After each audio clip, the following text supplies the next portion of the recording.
হয় আজি মই উপস্থিত আছোঁ আহোম স্বৰ্গদেউসকলৰ প্ৰথমখন ৰাজধানী চৰাইদেউত আৰু আহোম স্বৰ্গদেউসকলৰ যি ঐতিহ্যময় তেওঁলোকৰ যি ৬০০ বছৰীয়া ৰাজত্ব তেওঁলোকে কৰিছিলে ৬০০ বছৰীয়া তেওঁলোকৰ শাসনকালৰ ১২২৮ খ্ৰীষ্টাব্দৰ পৰা ১৮২৬ খ্ৰীষ্টাব্দলৈ তেওঁলোকে যি ৬০০ বছৰীয়া শাসনকাল ইয়াত শাসনকালৰ সময়ত প্ৰথমখন ৰাজধানী আছিলে চৰাইদেউ আৰু আজি এই চৰাইদেউত আমি উপস্থিত হৈছোঁহি আৰু এই চৰাইদেউখন ক'ব গ'লে তেওঁলোকৰ যি স্বৰ্গদেউসকলৰ সমাধিস্থল তেওঁলোকৰ সমাধিস্থলসমূহ মৈদাম দিয়া হয় আৰু এই মৈদামসমূহৰ তেওঁলোকৰ ৰখা হৈছে ইয়াতে আৰু তেওঁলোকৰ লগতে স্বৰ্গদেউসকলৰ লগতে তেওঁলোকৰ ৰাজ পৰিয়ালৰ যিসকল ৰজাৰ বিষয়াসকল আছিলে তেওঁলোকৰ ৰাজকুমাৰী সকলোকে ইয়াত তেওঁলোকৰ আহোমৰ ৰীতি নীতিৰে তেওঁলোকৰ ইয়াত মৈদাম দিয়া হৈছিলে আৰু এই চৰাইদেউ বৰ্তমান এতিয়া বিশ্বৰ ঐতিহ্যত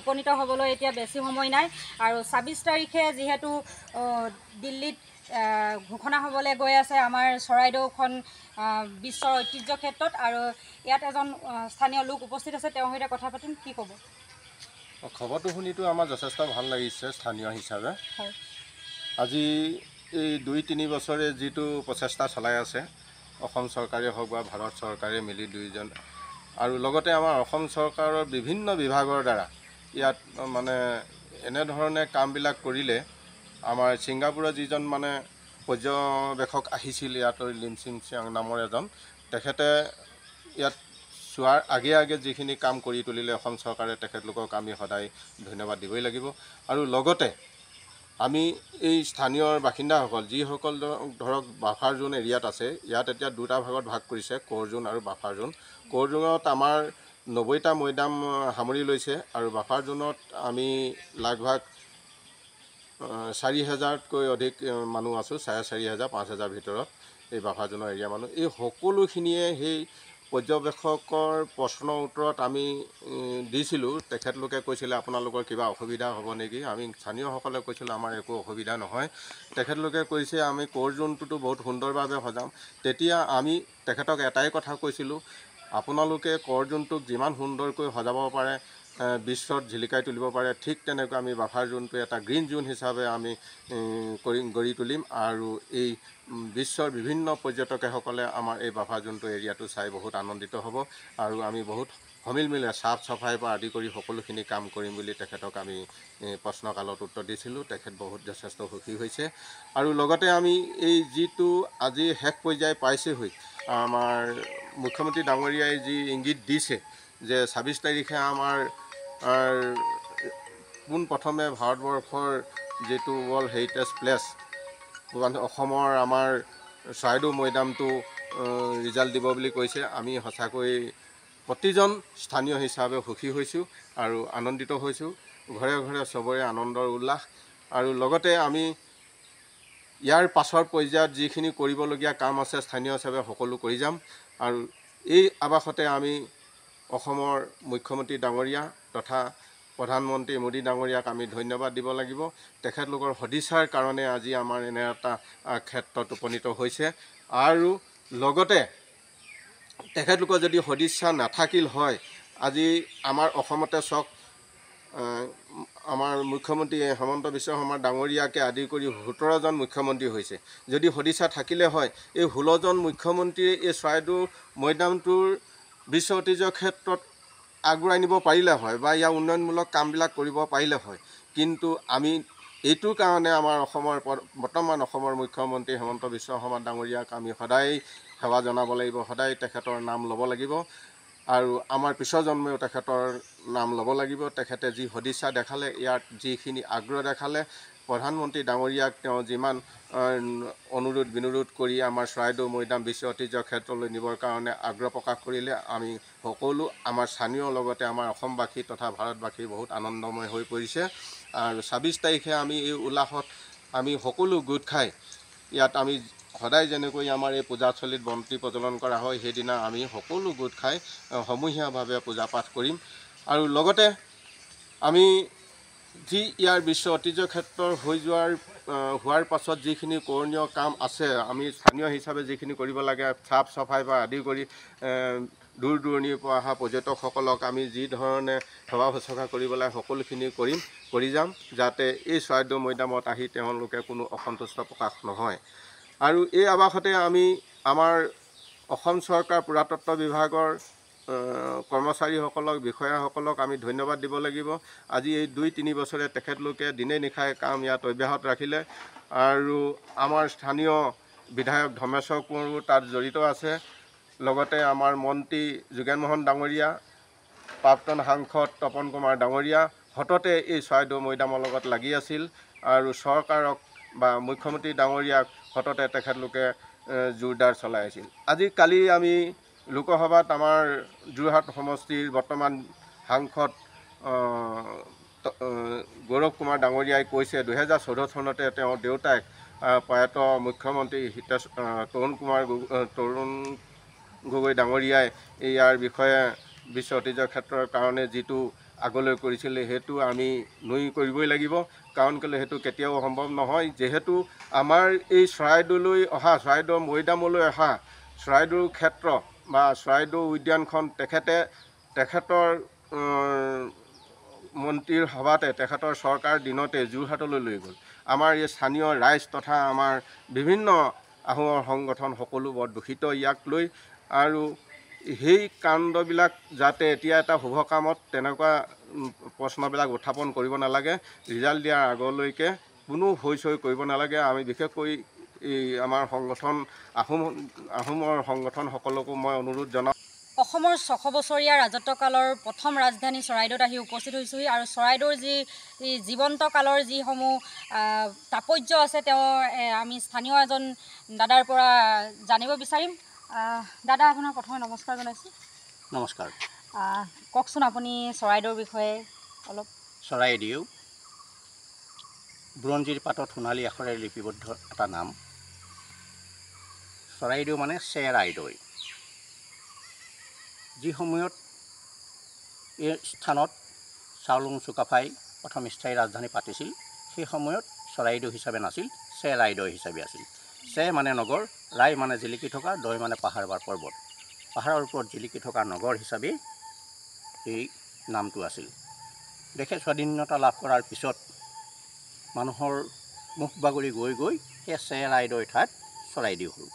আৰু চৰাইদেউ বিশেষভাৱে এইটো কাৰণতেই ইয়াৰ বৈশিষ্ট্য আছে, যিমান আহোম স্বৰ্গদেউ আছিল 39জন আহোম স্বৰ্গদেউ আছিল, সেই 39জন স্বৰ্গদেউসকলৰ ভিতৰত সৰহসংখ্যক স্বৰ্গদেউৰ সমাধি এই স্থানত আছে আৰু যি হওক চৰাইদেউতে আছে।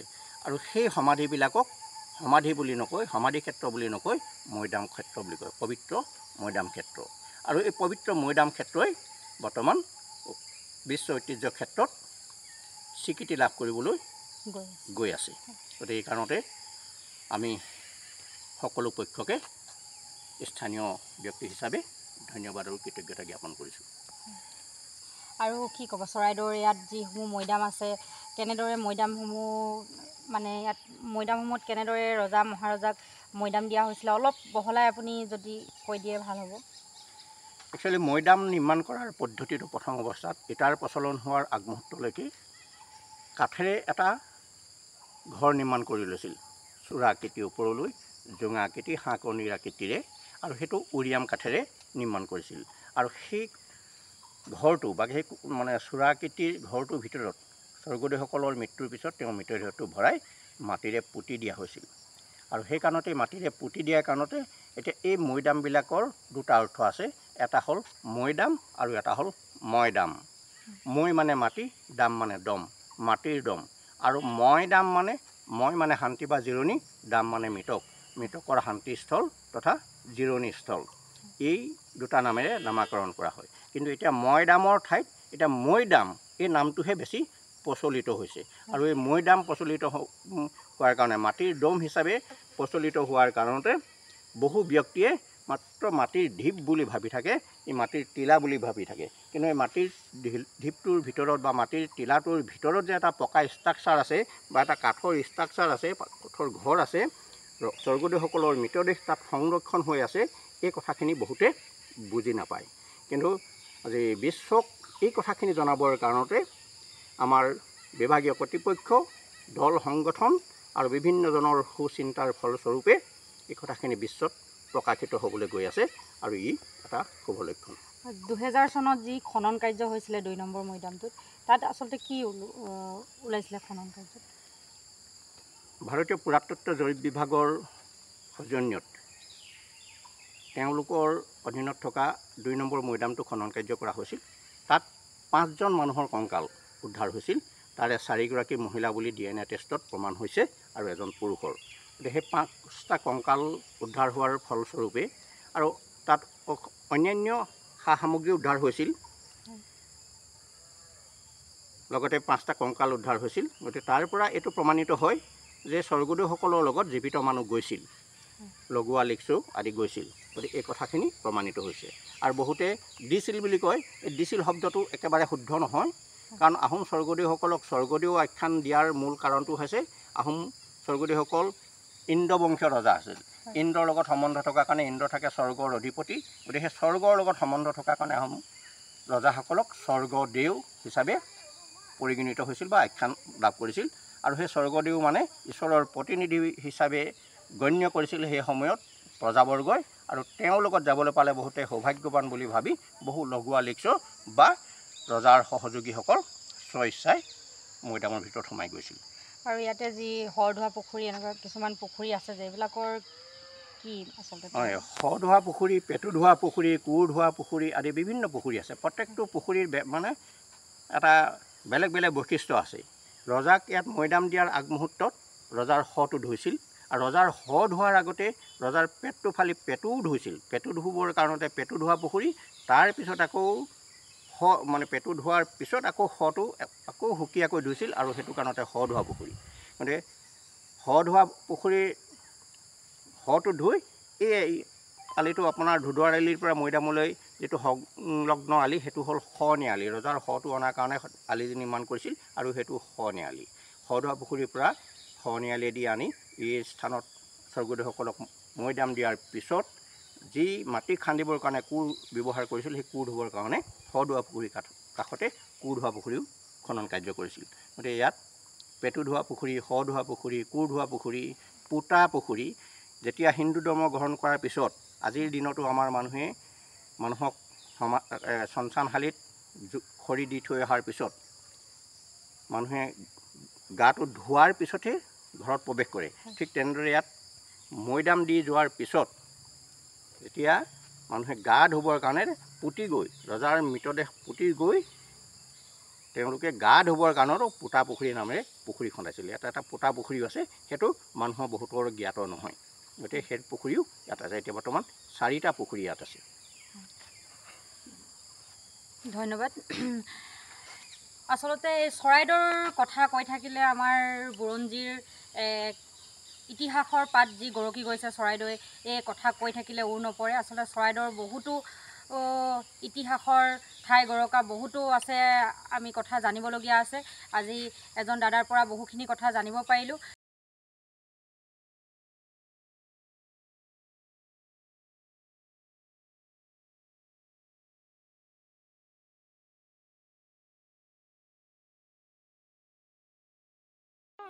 ৰব, আপুনি যে এটা অপৰাধ কৰিবলৈ গৈ আছে, আপুনি জানেনে? এই নাবালিকা গৰাকীক এতিয়াই বিয়াত বহোৱাটো যে এটা অপৰাধ, আপুনি জানেনে?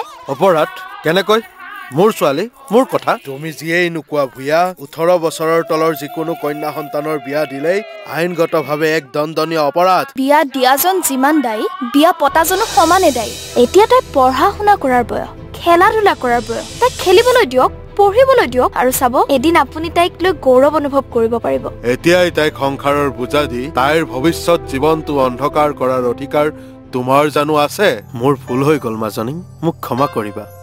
শিক্ষা ল'ৰা ছোৱালী উভয়ৰে প্ৰাপ্য আৰু অধিকাৰ। আপোনাৰ কন্যা সন্তানক তাইৰ এই প্ৰাপ্যৰ পৰা বঞ্চিত নকৰাব।